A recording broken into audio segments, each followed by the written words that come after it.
The fool is one of the most relatable, intriguing, and recurring figures in the world. There have been fools who have caused surprise and laughter since time immemorial. We worship folly by seeing it in other people, in the world, and by willingly displaying it in ourselves. It is one of the timeless archetypes we all inherit at birth. Many of us, in fact, suffer from the absence of the fool in our lives.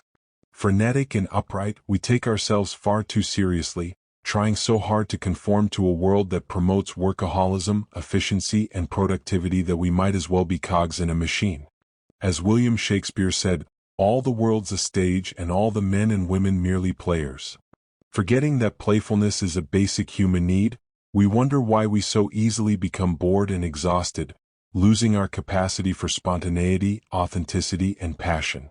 The antidote to this would be to give the fool archetype some space in our lives. But to stay in balance, and not become excessively foolish and irresponsible, we also need to develop the archetype of the sage. Someone who, despite being wise, recognizes the limits of his knowledge and can laugh at himself every now and then. Archetypes are not part of a mechanical system. They are pieces of life itself, images that are integrally connected to the living individual by the bridge of emotion. The character of the fool is complex, and various characteristics have been attributed to him. That he is dull-witted, inarticulate, unable to conform to conventional standards of behavior, and at the same time that he has a natural simplicity and innocence of heart. The derivation of the word fool is the Latin follis, meaning a pair of bellows expelling empty air. Extended to people, it implies an empty-headed person with insubstantial thoughts. At the same time, bellows furnish the oxygen needed for combustion, in much the same way that the fool fires us up. In 1511, the Dutch scholar Erasmus published In Praise of Folly, which became hugely popular and is a profoundly penetrating examination of the fool in Western literature. Folly introduces herself, and since nobody ever praises her, she begins by praising herself, arguing that life would be dull without her. Folly criticizes everyone. Erasmus' close friends warned him of the possible dangers of attacking the church. However, even religious figures found the work amusing.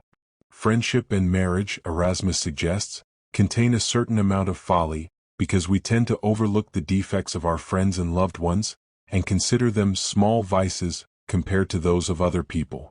Intellectuals are foolish in their pursuit of knowledge, spending years going to libraries, doing research, thinking that what they are doing is tremendously important, so that a few other intellectuals over half a century will read their book and think very highly of it. Folly compares philosophers to theater critics who unmask the characters on stage and ruin the actor's performance. They are boring and annoying. Philosophers don't seem to understand how the illusions that help make life bearable can be useful even if they distort reality. The fool seems infinitely freer and happier than those who are burdened by wisdom. They are the life of the party. Fools always speak the truth because they lack the wisdom to carefully craft lies or to strategically manipulate others. In essence, there is nothing that can make life happier than the joy that accompanies laughter and play. Folly is not merely universal but necessary, and even desirable, to humanity. To be a person is nothing other than to play the fool, and to acknowledge this very fact is the highest form of wisdom. The fool represents a nostalgic return to a simpler way of life, a wisdom that comes not from the mind but from the heart. Sometimes the down-to-earth and simple-minded, in their purity of heart, can penetrate to profounder truths than those encumbered with learning and convention. In the same way we sometimes sense a more resonant truth in popular proverbs than in rational exposition. Russian writer Fyodor Dostoevsky writes, "The wisest of all, in my opinion, is he who can, if only once a month, call himself a fool, a faculty unheard of nowadays." In literature, wise characters sometimes depict insanity, and madmen sometimes express wisdom. The oxymoron wise fool is a literal paradox in which the character identified as a fool comes to be regarded as the beholder of wisdom. People sometimes accuse wise people of insanity in order to conceal their unwanted wisdom, either fearing the harsh words on many controversial topics or simply punishing them for speaking boldly. The archetypal wise fool is Socrates. Not only was his educational method based on exposing the folly of the supposedly wise, but he himself claimed that his own wisdom was derived from an awareness of his ignorance. Knowledge of ignorance is itself a kind of knowledge. As Shakespeare writes, "The fool doth think he is wise, but the wise man knows himself to be a fool." There are two ways to be fooled. One is to believe what isn't true, the other is to refuse to believe what is true. When there's an uncomfortable truth that needs to be spoken, and those in power are afraid to speak about it, it is usually the fool who steps in. There is something heroic about this. It is the fool who speaks a truth nobody else dares to utter, and this brings instant relief because people know it has to be said. Generally speaking, we can distinguish between two types of fools. The natural fool, who lacks social awareness and occasionally utters the truth without understanding social conventions. And the professional fool, whose job is to make harsh truths more palatable by disguising them with humor and wit.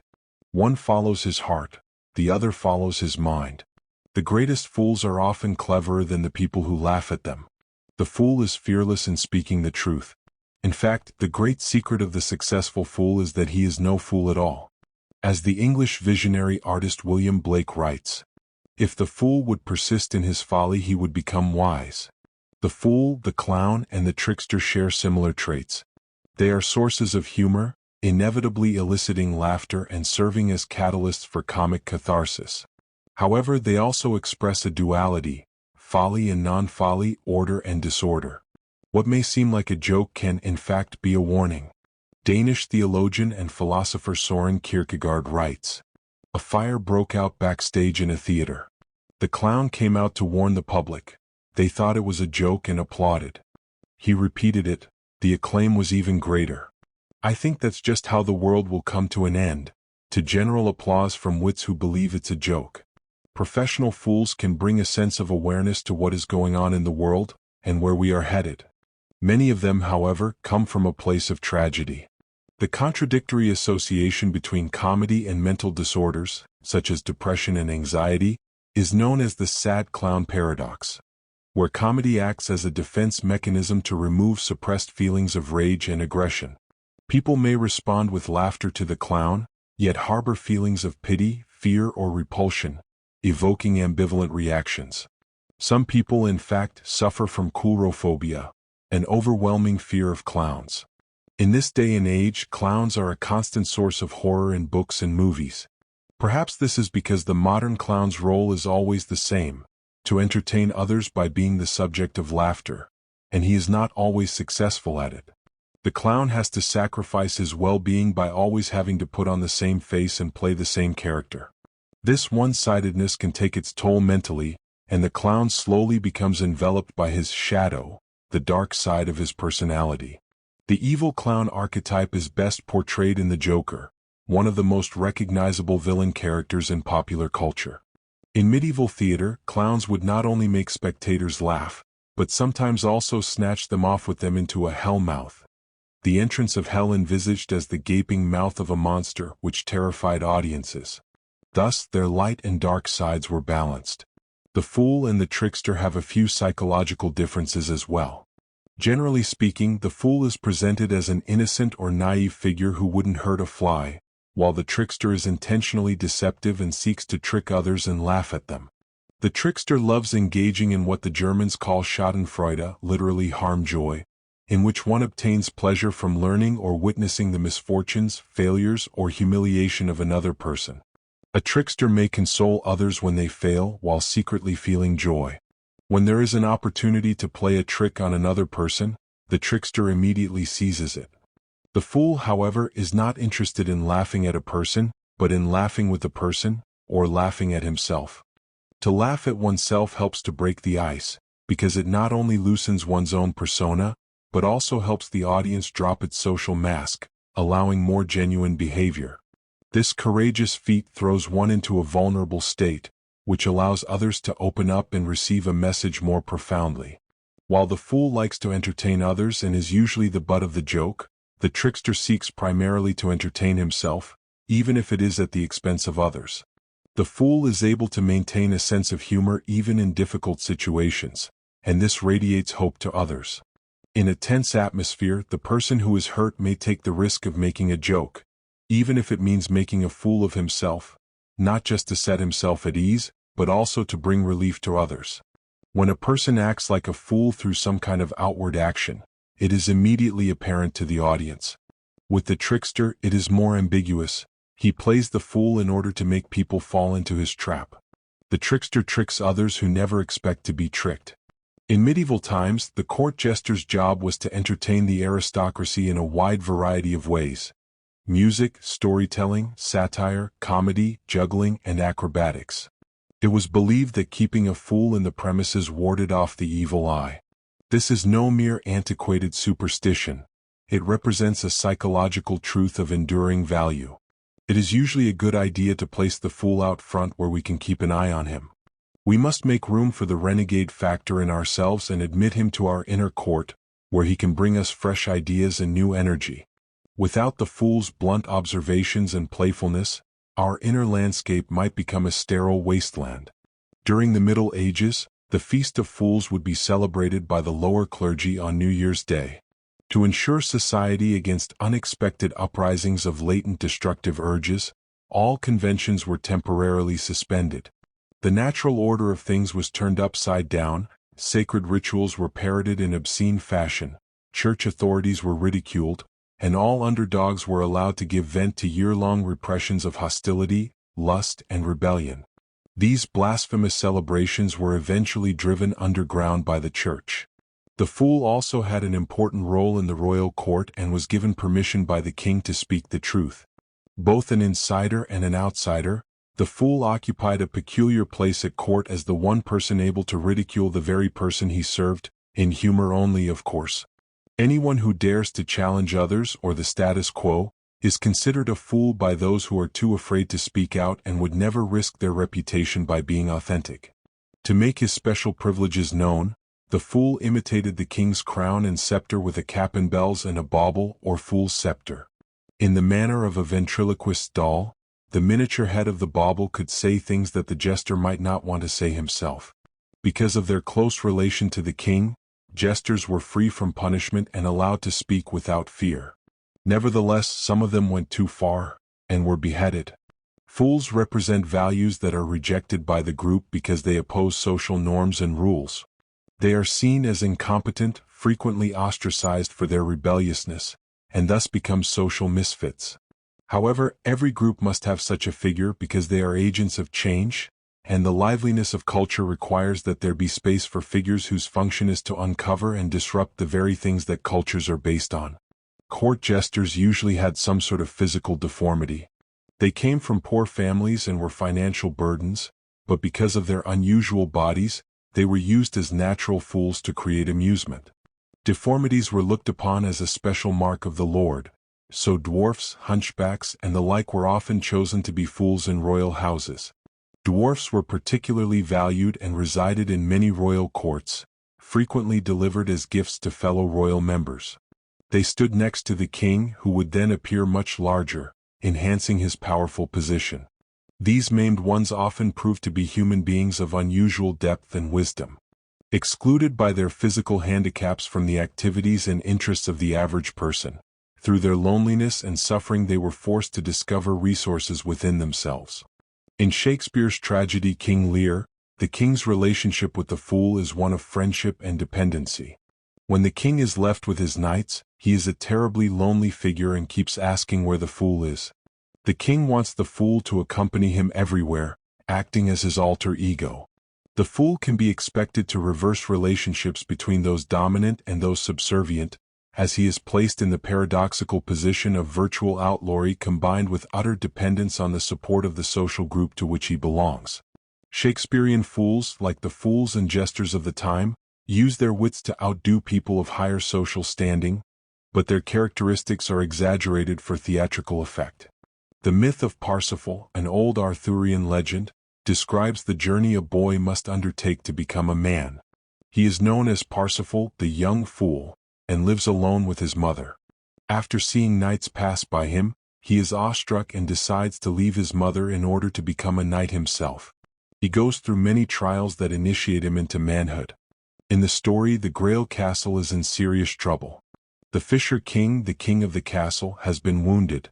His wounds are so severe that he cannot live, yet he is incapable of dying. He is rendered infertile and his kingdom is barren. This expresses how psychological wounds manifest themselves as problems in the external world. Every adolescent receives his Fisher King wound. It is the graduation from naive consciousness into self-consciousness. It is painful to watch an adolescent grow up and realize that the world is not just joy and happiness. However, this first contact with a wound is what later becomes the source of redemption in life. Every night there is a solemn ceremony in the Grail Castle. One of the maidens holds the Holy Grail filled with wine, and each person who drinks from it is granted their deepest wish. The Fisher King, however, does not participate and suffers alone. No further outward effort is possible if our inner capacity is wounded. It is perhaps the deepest form of suffering, to be right in front of beauty, happiness, and holiness, yet unable to partake in any of it. Prince Mishkin, on the other hand, does not understand why someone would choose to be unhappy.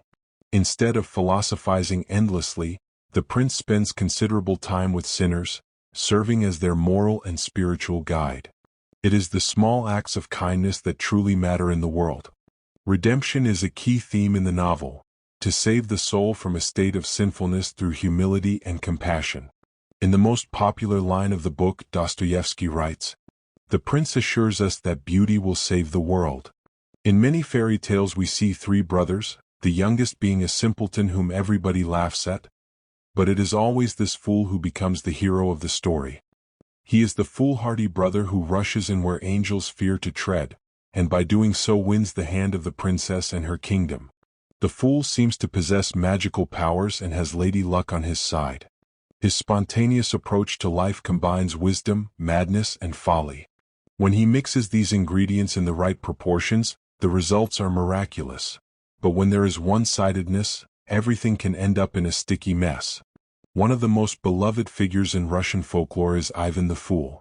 The Russian writer Leo Tolstoy wrote a story titled Ivan the Fool, alluding to this figure. In the story, Ivan is the youngest and third son in a peasant family. He is taken advantage of because of his naivety, kindness, and capacity to easily forgive others, even at his own expense.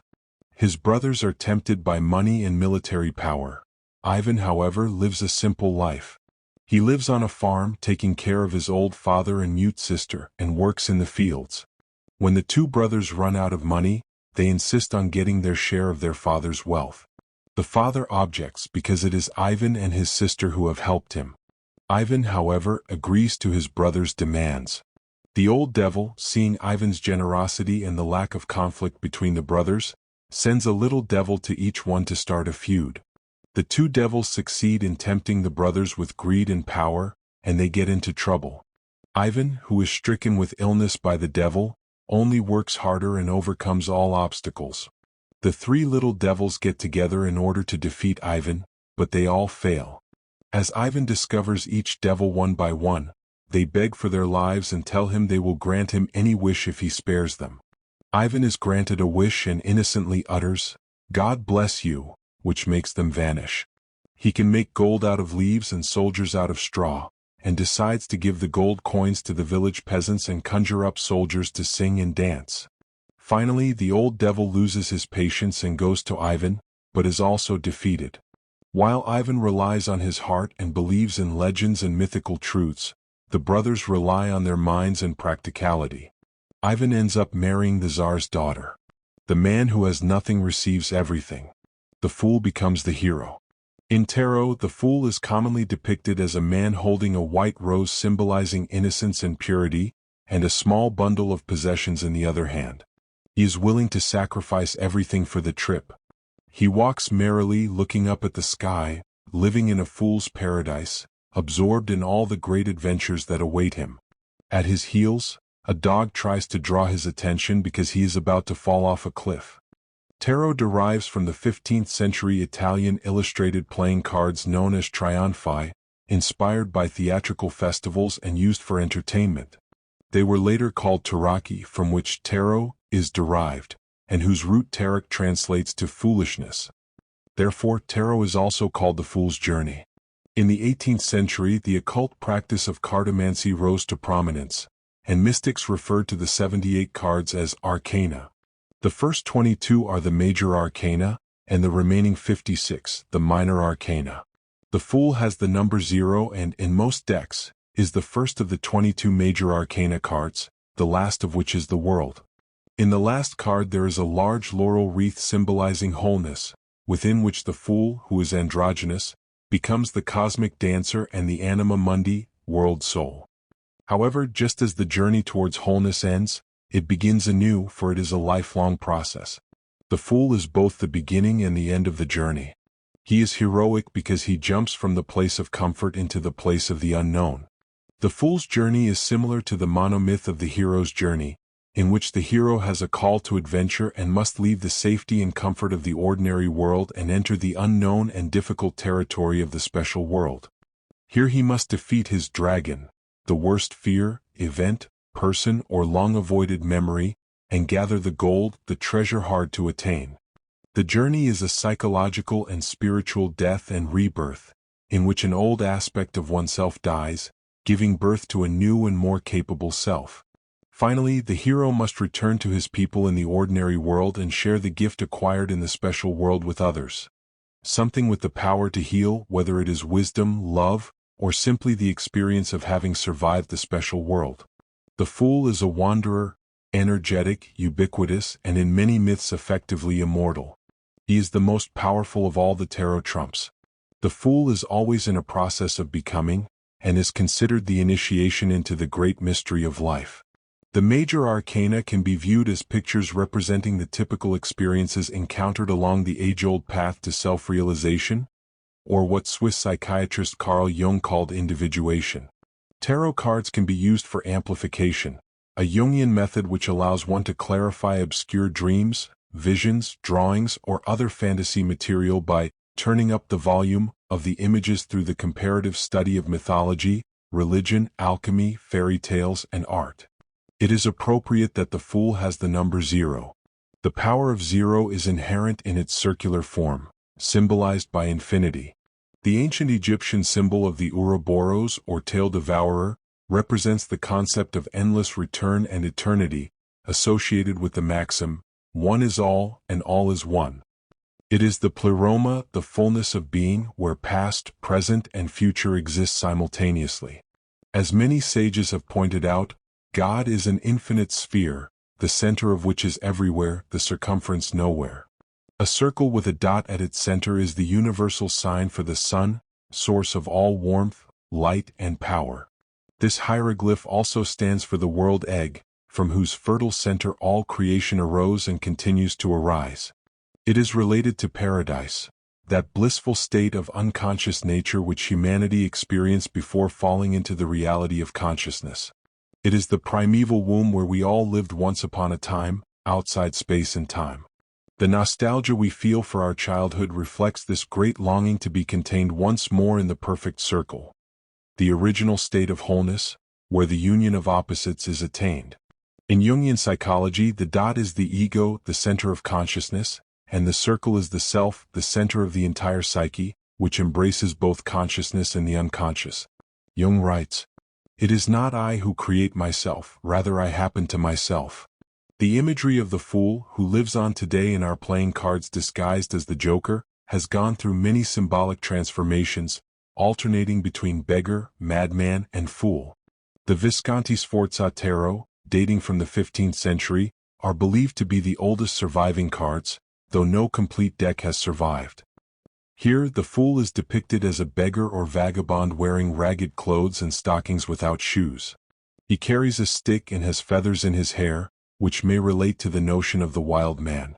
In the Sola Busca tarot, created by an unknown artist in the late 15th century, the Fool has a feathered headdress and plays a bagpipe, while in the German Hofamterspiel of the same era, the Fool, Narr, also plays a bagpipe but is barefooted, wearing a robe and bells on his hood, reminiscent of the court jester.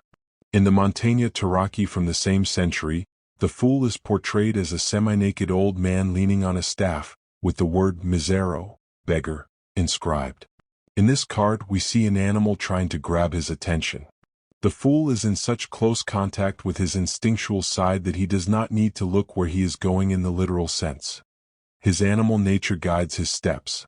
In an old French tarot card, the Fool appears blindfolded, further emphasizing his ability to act by insight rather than eyesight, using intuitive wisdom instead of conventional logic. In an old Swiss card, the Fool has a full jester outfit and holds a wand.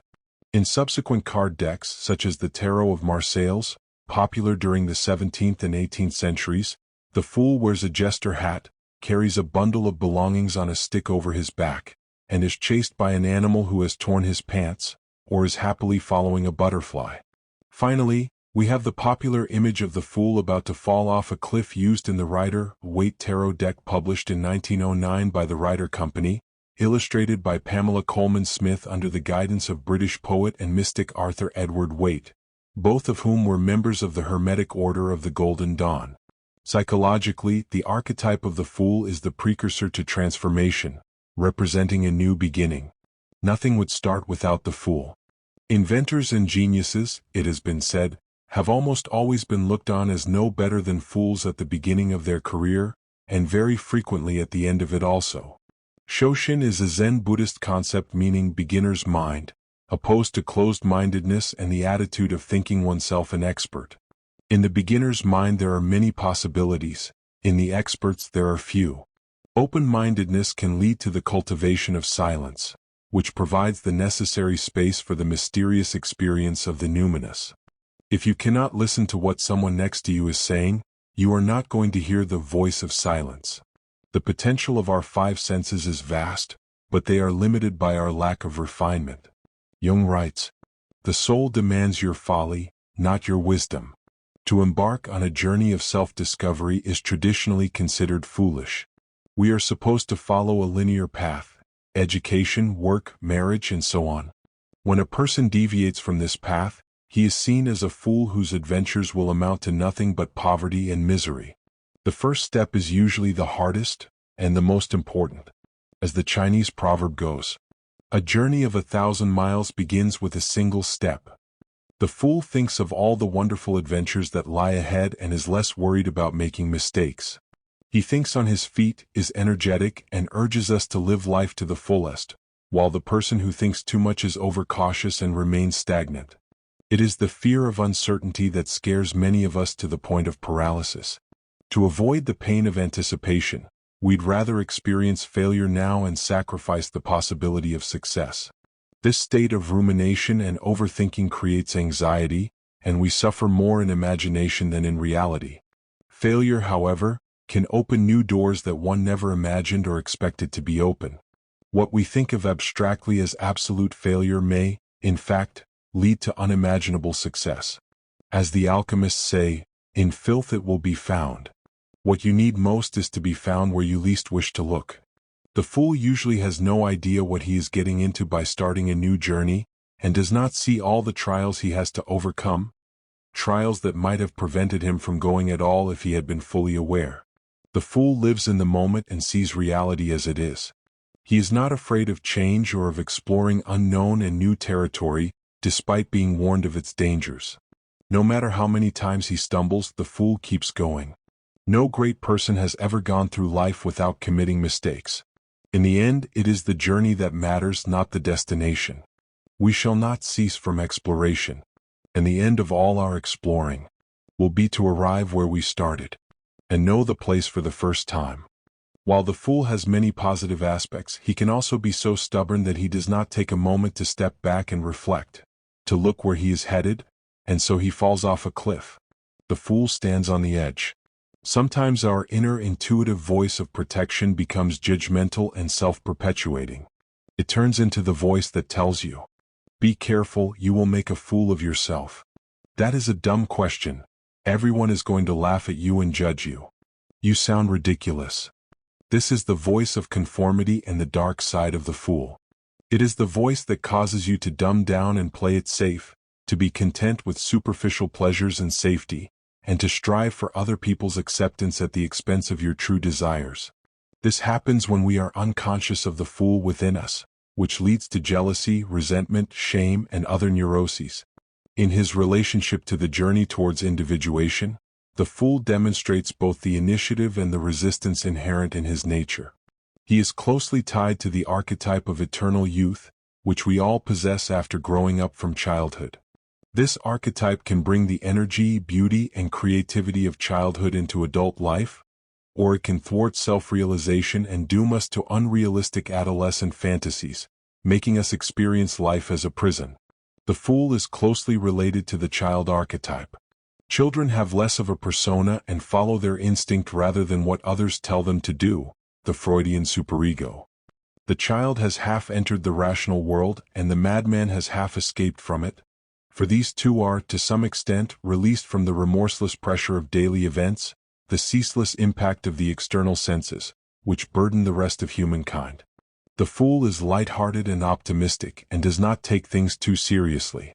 Friedrich Nietzsche writes, "Man's maturity, to have regained the seriousness that he had as a child at play."